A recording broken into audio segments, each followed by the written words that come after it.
Today, I thought we'd take a look at some transportation issues. Want to see what's going on around here? How you get from point A to point B? Obviously, first off, there's shoes. There's mine. Aren't they lovely? Note the camouflage pattern. Ooh, aren't you impressed? Let's try something a little bigger, a little more horsepower. Here's a motorcycle. This is a very popular option around here. But what's all this stuff around it? It's motorcycle sidecar. Around here, this gets called a tri-bike. Look at that. Seat for two in the front, if you're small.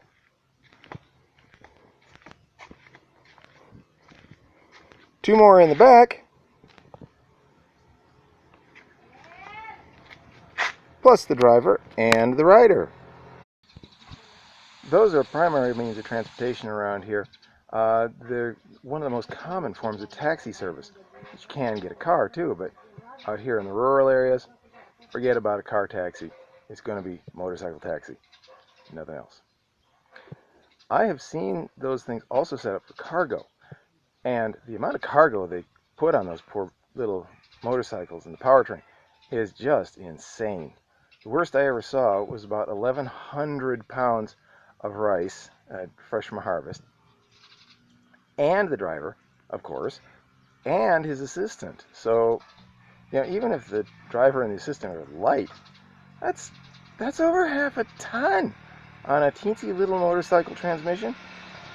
I bet it didn't last long.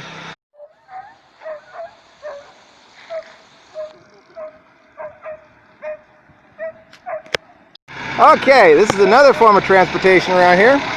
This is called a jeepney. Looks kind of like somebody crossbred a bus with a pickup truck. You see in the back section there? They have seats running laterally. Maybe we can get some pictures here. Hey, how's it going?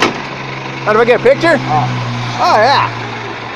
Okay, right now it's all filled up with soda pop because of the lockdown. Got to do something to make money.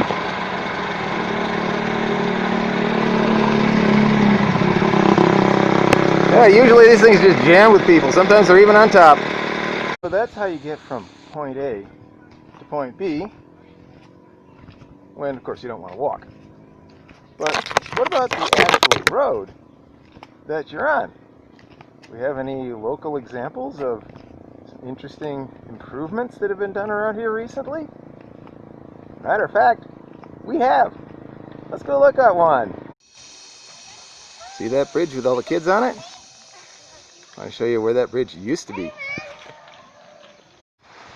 Now that house down there in that hole, that used to be where the road was.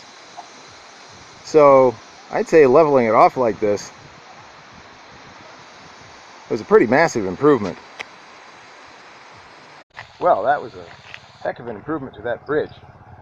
But what if we want to do something a little different? We want to keep the road level, but water level is above the bridge. Then what do? Let's go find out.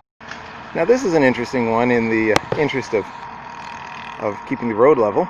This is one of their irrigation canals. Never mind the trash. You see the canal goes right up to there. And it stops. Why? We'll find out. See, now there it is from the other side. Looks like the water level should be higher than the street, doesn't it? What's up? Oh, look what we got here. The other side.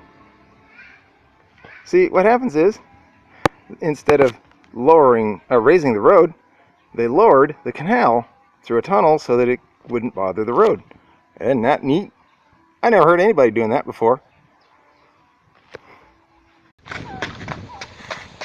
And there we have it.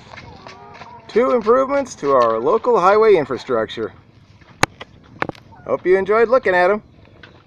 And now for a word from our sponsor. When you want seafood and you don't care what it used to be, try Captain Red Tide's heavily processed seafood.